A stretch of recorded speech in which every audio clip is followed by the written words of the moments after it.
Alright, so we got our heads off. So one of the first things we want to do, because we've never run this motor and it was a parts motor and you don't know what happened to it, is we want to see if it actually seats or not. And so what I want to do, just a real easy way to see if these valves have ever been bent, or maybe that's why the motor shut off, is I'm going to water test them. And so what you want to do is flip the head over, put a spark plug in it, and then we'll fill it up with water.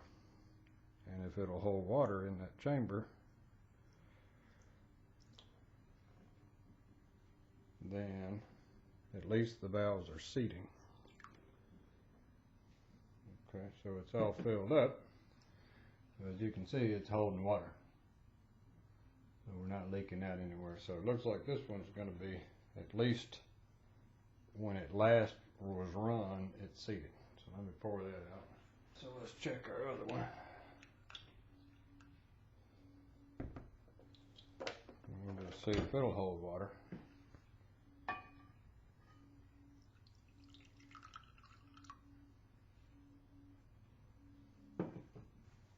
So it looks like it's holding water. So that's a good start. So if you want to see, I'll give you an example of one that's got a bent valve. Okay, so this is one I know has got a bent valve. So if we put some water in this one, what you'll see is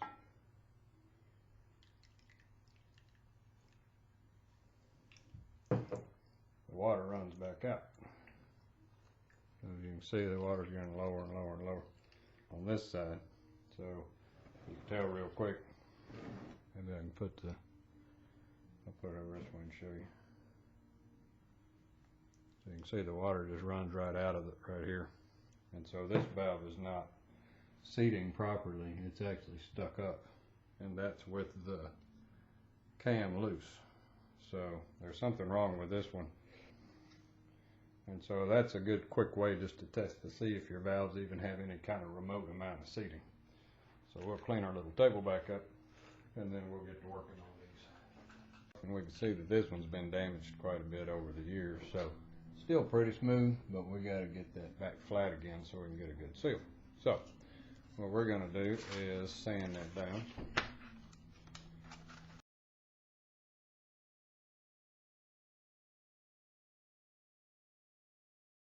Close enough that it's probably going to seal.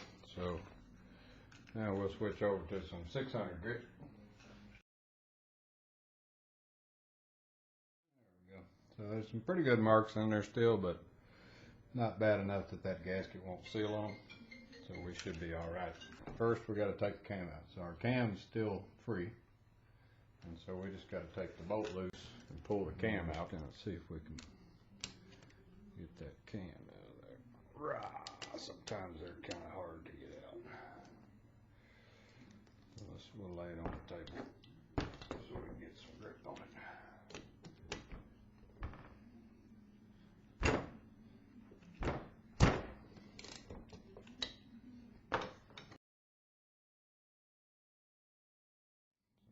Out.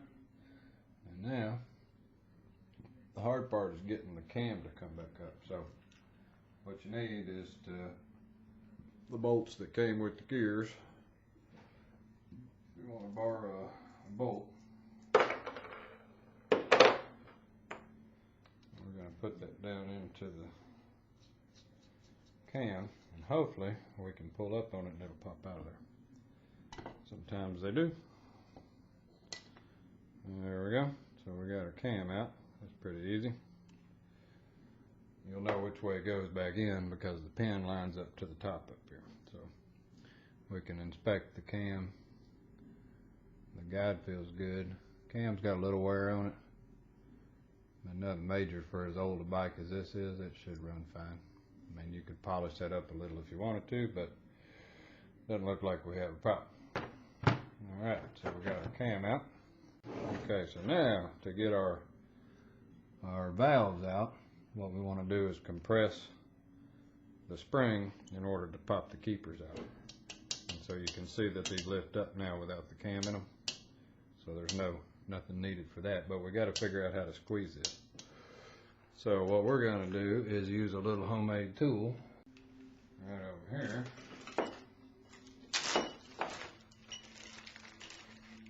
So what we got is it's just a cap off something. You could do it with a socket, anything like that, but what you got to do is put a little cut in the side of it, and what that allows you to do is just slip that right over the top of your rocker. And then we're going to take a C-clamp right here, and I got an old C-clamp that it's just got the ball on the end, so that works good to center up on the valve.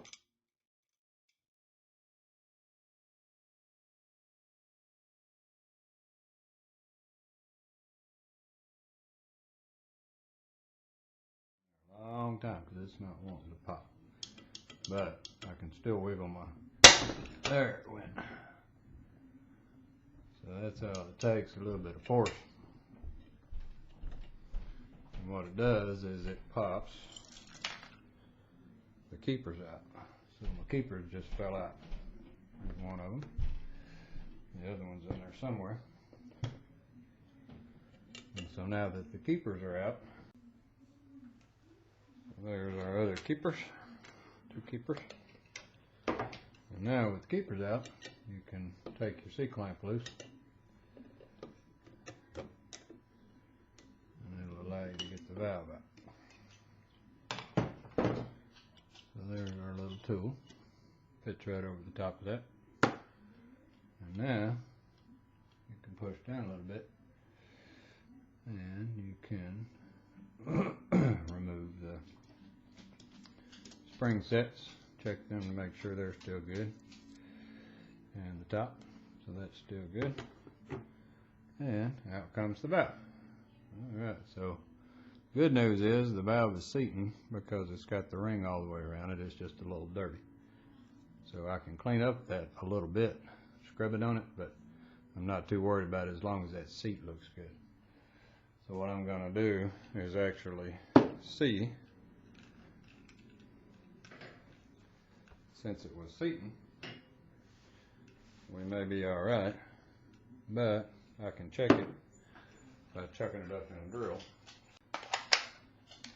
and just see how straight it spins. So what we want to do is just chuck it up in a drill, and then I'm just going to spin it, and if I see any wiggle, then I'll know something's wrong with it. Back up in there.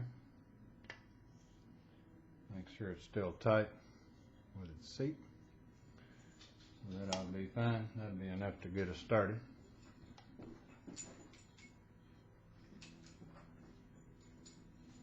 So that looks pretty good. Okay, so now what we want to do is change out the seat. So right down inside of here, right here, you can see that there's this little cap on top, and you can feel it with your fingers. It rotates, and our kit contains those. And so in our little rebuild kit, we have the new seals. So all we want to do is lube those up a little bit. So you can use whatever. I'm just going to use assembly lube. So we got us some assembly lube.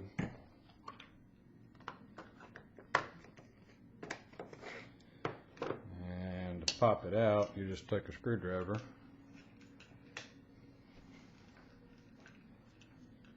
See if we can get a flashlight in there so we can see. Maybe.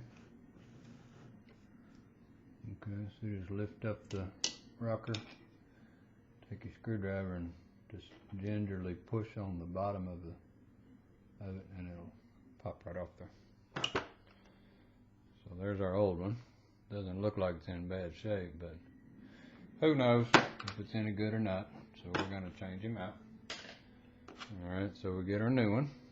So here's our new one. It just goes back on there. So it has a little divot in it. So all we're going to do is just apply a little assembly lube, make it easier to put on there. Pick it up, set it on it, and then push it back into place. So you don't know if you got it or not because it's really hard to tell if they lock on. But when you get them, they'll stay in place. The old ones tend to spin. So I'm just going to take a screwdriver, set it on top of it, and just thump it. There we go. I believe it's good. Feels like it's all the way down. So there's our new valve seal. So now we just take a little assembly lube, put it on our valve. Of course, you could clean these valves if you wanted to, but as long as they're sealing good, shouldn't be an issue. I'm not going to mess with it. I'll just let the motor clean it up when we get the motor fired up. Alright, so we just stick a valve back in and push it up. And it should slide right up through the guide. Alright, so then the fun task becomes getting the springs and everything back in. So you get your group of springs, put them back in there.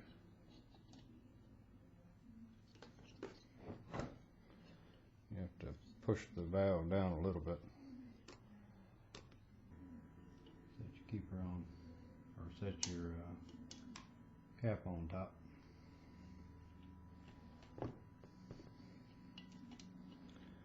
There we go. Now we want to clamp it back together.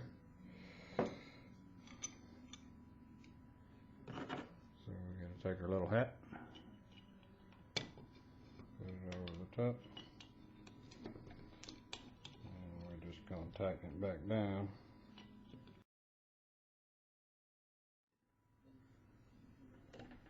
The valve exposed with keeper lines.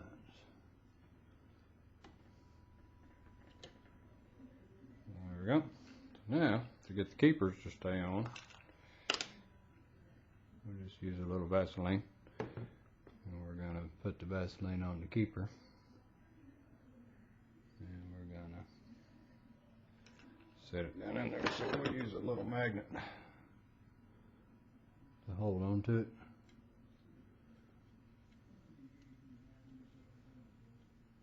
And you set it back in the groove. Second one.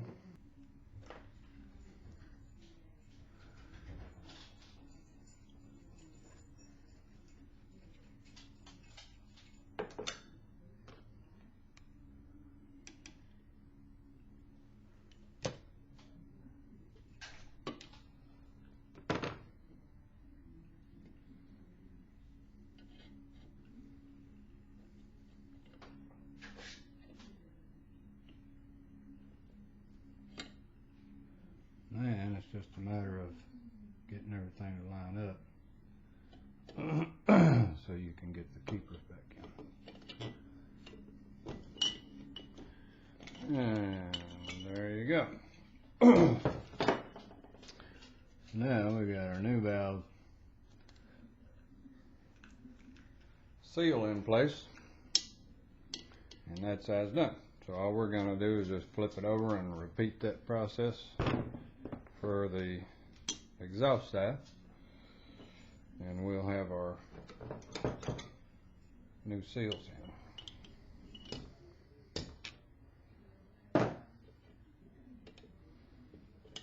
And there we go.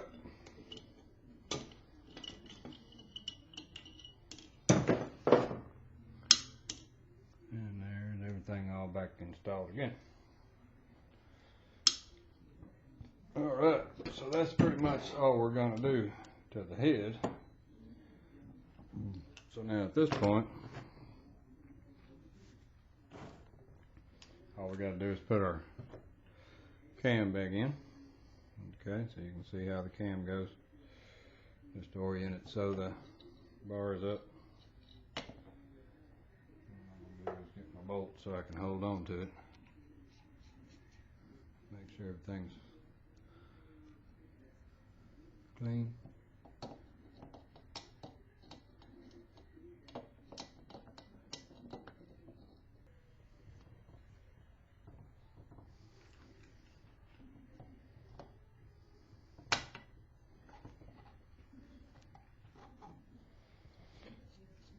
go.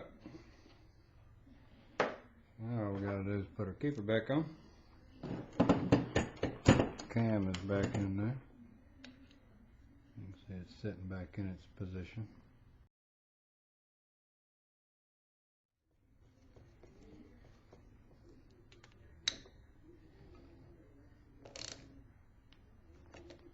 Just check, make sure the cam will move. We're just gonna tighten her back up.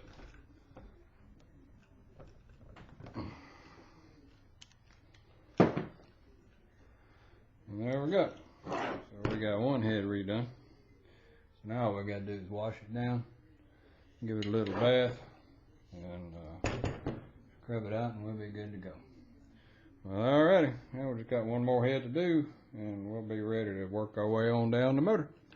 So thanks for watching.